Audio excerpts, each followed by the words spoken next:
여자 꼬시는 거 참 어렵죠?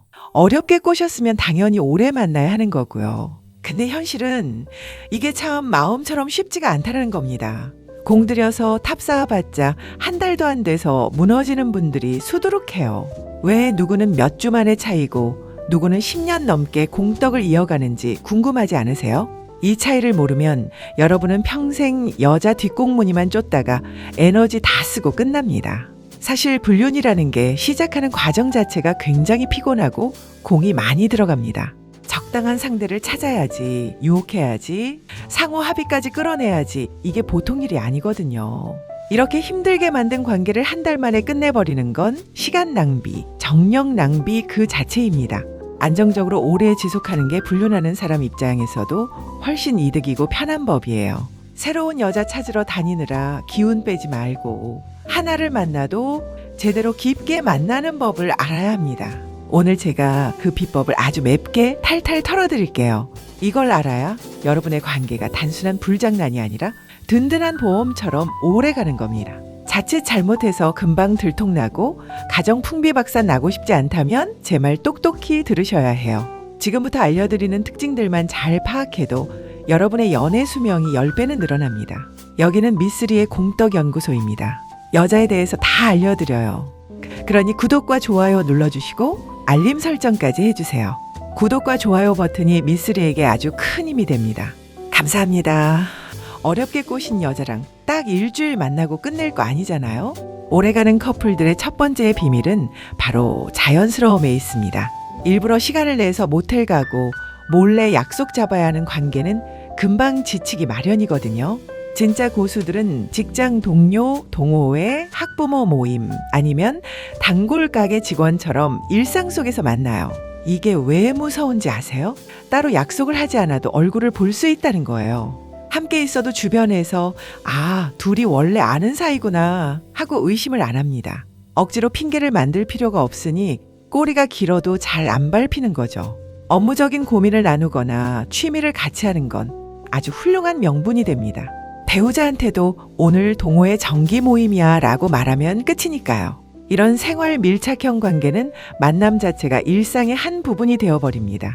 심리적인 부담이 없으니 관계가 수개월을 넘어 수년씩 이어지는 거예요. 특히 같은 공간에 있으면 상대방의 생활 패턴을 손바닥 보듯 훤히 알게 되죠. 언제 전화를 해도 안전한지, 언제 자리를 비워도 되는지 계산이 딱딱 서는 겁니다. 이렇게 들키지 않을 명분이 확실해야 10년, 20년간은 불륜의 기초공사가 되는 거예요. 나중에 걸리더라도 우린 그냥 오래된 지인일 뿐이다 라고 발뺌하기도 좋고요. 결국 억지로 틈을 만드는 게 아니라 일상에 스며드는 놈이 마지막에 웃는 겁니다. 준비된 자만이 이런 안전하고 달콤한 관계를 오래 유지할 수 있다는 거 명심하세요. 불륜이 왜 빨리 깨지는지 아세요? 주제 파악 못하고 일반 연애처럼 하려고 해서 그래요. 오래가는 커플들의 두 번째 특징은 서로가 유부남, 유부녀라는 현실을 명확히 인정한다는 겁니다. 이들은 상대방에게 언제 이혼할 거냐라고 압박하거나 집착하는 멍청한 짓을 절대 안 해요. 각자의 가정이 평온해야 이 일탈도 오래 유지될 수 있다는 걸 아주 잘 알고 있거든요. 오히려 상대방의 가정이 깨지지 않기를 바라는 마음으로 선을 딱 긋고 만납니다. 연락이 좀 안 돼도 지금 가족들이랑 있구나 하고 쿨하게 넘길 줄 아는 여유가 있어야 해요. 기념일날 왜 나랑 안 놀아주냐고 징징거리는 순간 그 관계는 바로 유통기한 끝나는 겁니다. 이런 관계의 매력은 서로에게 일상적인 간섭이나 책임을 요구하지 않는다는 점에 있어요. 집에 가면 배우자랑 싸우고 스트레스 받는데 여기 오면 나를 구속하지 않으니까 편안함을 느끼는 거죠. 서로의 사생활에 대해 묻지도 따지지도 않는 이 자유로운 관계가 장기화의 핵심입니다. 상대방이 아이들이나 배우자에게 신경 쓰는 걸 질투하는 게 아니라 당연한 일상으로 받아들여야 합니다. 결국 서로를 좋은 친구처럼 대하면서 만날 때만 행복감을 만끽하는 게 고수들의 방식이에요. 욕심을 버리고 적정한 거리를 유지하는 놈이 10년, 20년 동안 남몰래 단물을 빨아먹는 겁니다. 괜히 나만 사랑해줘 같은 유치한 소리 하면서 상대방 숨통 조이지 마세요. 이 바닥에서 오래 살아남고 싶으면 사랑보다 무서운 게 매너 있는 거리두기라는 걸 명심하셔야 합니다. 단순히 몸정만 가지고는 10년, 20년 버티기 힘든 게 이 바닥 현실입니다. 오래가는 커플들의 세 번째 특징은 바로 현실적인 이득과 관계가 연결되어 있다는 거예요. 회사 내 상사와 부하 직원이거나 사업 파트너 혹은 투자자 관계인 경우가 아주 많습니다. 심지어 경제적으로 어려운 쪽이 생활비를 지원받거나 돈을 빌리며 의존하는 경우도 흔하죠. 이렇게 감정이 아니라 생존이나 기회와 연결된 관계는 마음이 식어도 쉽게 끊기가 어렵습니다. 오히려 시간이 지날수록 서로의 약점을 쥐고 있거나 경제적으로 더 깊게 종속되기도 하거든요. 실제로 사업장에 상간녀를 격리나 총무로 앉혀놓고 회사 기밀을 공유하는 사례도 많습니다. 이런 경우 아내가 눈치를 채고 내보내려 해도 회사 기밀을 다 알아서 안 된다는 핑계로 버팁니다. 둘이 짜고 내보내면 회사가 망한다며 오히려 배우자를 협박하는 기막힌 상황까지 벌어지죠. 서로에게 돈이 되고 밥줄이 걸려 있는데 어느 누가 먼저 이 관계를 박차고 나가겠습니까? 단순한 도파민보다 더 강력한 건 결국 내 주머니를 채워주는 현실적인 보상입니다. 관계를 유지하는 게 나한테 유익하다는 판단이 서면 웬만한 갈등은 그냥 덮고 가는 거예요. 사랑은 시들어도 돈줄은 마르지 않게 관리하는 게 장기 불륜의 아주 더러운 노하우입니다. 결국 서로의 인생의 깊숙이 빨대를 꽂고 있는 놈들이 마지막까지 살아남는 법입니다. 준비된 자만이 이런 끈적하고 실속 있는 관계를 오랫동안 누릴 수 있다는 거 잊지 마세요.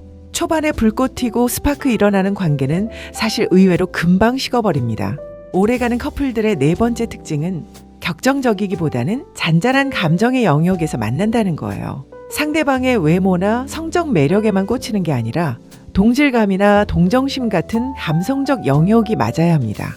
마치 부부처럼 서로의 일상을 공유하고 고민을 들어주며 위로를 주고받는 정서적 유대가 핵심이죠. 이런 관계는 성관계가 단 한 번도 없어도 10년 넘게 이어질 정도로 정서적인 중독성이 아주 강합니다. 집에서는 배우자랑 매일 싸우는데 이 여자랑 있으면 마음이 편하고 풋풋한 연인 같다고 느끼는 거예요. 서로를 불륜 상대가 아니라 인생의 절친이나 소울메이트라고 착각하며 자기 합리화를 시작합니다. 시간이 흐를수록 죄책감은 옅어지고 이게 진짜 내 사랑이다라는 위험한 생각에 빠지게 되죠. 성격이 차분하고 큰 욕심 없이 배려하는 스타일일수록 이런 파스텔톤 불륜에 더 깊게 빠져듭니다. 폭발적인 쾌락보다 무서운 건 나를 이해해준다는 착각에서 오는 정서적 안식처라는 점을 명심하세요. 결국 마음의 빈 구석을 채워주는 척하며 서로를 옭아매는 관계가 가장 떼어내기 힘든 법입니다. 준비된 자만이 이런 깊은 유대감을 통해 관계를 10년, 20년씩 징하게 끌고 갈 수 있는 겁니다. 오래 만나는 놈들은 일단 장소 선정부터가 남다릅니다. 흔히 생각하는 모텔이나 오피스텔 같은 뻔한 곳은 거의 발도 안 붙여요. 대신 지인의 사무실, 출장지 숙소, 지방 펜션, 심지어 차 안이나 공원을 아지트로 활용합니다. 이게 왜 중요하냐? 주변 시선에서 자유롭고 그냥 아는 사람 만났다고 둘러대기 좋거든요. 연락수단도 아주 치밀합니다. 보안 메시지 앱이나 일시적 삭제 기능이 있는 어플을 쓰죠. 카톡 대화는 수시로 지우고 아예 업무상 대화로 위장해서 누가 봐도 이상하지 않게 만듭니다. 일정을 짤 때도 서로의 스케줄을 철저히 파악해서 빈틈없이 움직이는 게 기본입니다. 심지어 SNS에는 일부러 가족과 행복한 사진을 많이 올려서 의심의 싹을 잘라버려요. 이렇게 겉으로 보기엔 평범한 일상 그 자체니까 배우자가 설마 내 사람이 그럴까 하고 속는 겁니다. 냄새 때문에 들킬까봐 상간녀 집에 우리 집 바디 샴푸랑 똑같은 걸 갖다 놓는 치밀함도 보여요. 호칭도 헷갈리지 않게 양쪽 다 자기 하나 여보로 통일하는 건 아주 기본적인 노하우죠. 심지어 명절이나 기념일 선물까지 똑같이 사서 주며 완벽하게 싱크로를 맞춥니다. 결국 주변 사람 모두를 속일 정도로 철저하게 이중 생활을 유지하는 놈들만 장기전을 치르는 겁니다. 준비된 자만이 이런 치밀한 위장을 통해 10년 넘게 달콤한 관계를 유지할 수 있다는 거 잊지 마세요. 오래 만났다고 좋아할 게 아닙니다. 걸리는 순간 지옥문이 열리거든요. 법원에서는 부정행위 기간이 길면 길수록 가정을 파괴하려는 의도가 강했다고 판단합니다. 단순한 일회성 실수는 참작의 여지라도 있지 수년씩 만난 건 계획적인 범죄나 다름없어요. 그래서 장기 분류는 일반적인 위자료보다 훨씬 높은 금액이 책정됩니다. 보통 2천만 원에서 많게는 5천만 원까지 판결이 나오는데 이거 한 방에 인생 휘청합니다. 특히 상대방이 상간 소송 소장을 받는 순간 그 압박감은 상상을 초월하죠. 아무리 치밀하게 숨겨도 꼬리가 길면 배우자나 자녀들에게 결국 밟히게 되어 있습니다. 성인 자녀들이 증거를 싹 수집해서 들이밀면 그때는 변명의 여지도 없어요. 내 결혼 생활 전체가 부정당하는 기분을 느낀 배우자가 과연 가만히 있겠습니까? 결국 더 큰 정신적 피해 보상과 복잡한 법적 대응으로 이어져 파국을 맞이하게 됩니다. 오래가는 관계의 달콤함 뒤에는 이토록 무시무시한 법적 책임이 도사리고 있다는 걸 아셔야 해요. 준비된 자만이 법적 위험을 인지하고 선을 넘지 않는 영리한 관계를 유지할 수 있는 겁니다. 정리할게요. 오래가는 불륜은 단순히 가슴 뛰는 사랑이라서 유지되는 게 아닙니다. 철저하게 서로의 일상을 존중하고 현실적인 이득을 나누는 비즈니스와 같기 때문에 가능한 거죠. 가까운 곳에서 명분을 만들고 서로 구속하지 않으며 때로는 경제적으로 얽혀있는 그 끈적함이 관계를 10년, 20년씩 끌고 가는 힘입니다. 하지만 아무리 치밀하게 숨겨도 영원한 비밀은 절대 없습니다. 꼬리가 길면 결국 배우자나 자녀에게 밟히게 되어 있고 그 대가는 수천만 원의 위자료와 가정 파탄이라는 처참한 결과로 돌아옵니다. 법원에서는 기간이 길수록 더 무거운 책임을 묻는다는 사실을 절대 잊지 마세요. 진정한 고수라면 달콤한 유혹 뒤에 숨은 법적 리스크를 항상 인지하고 최소한의 선과 매너를 지킬 줄 알아야 합니다. 위생관리 철저히 하고 선 넘지 않는 영리한 남자만이 이 험한 바닥에서 안전하게 살아남는 법입니다.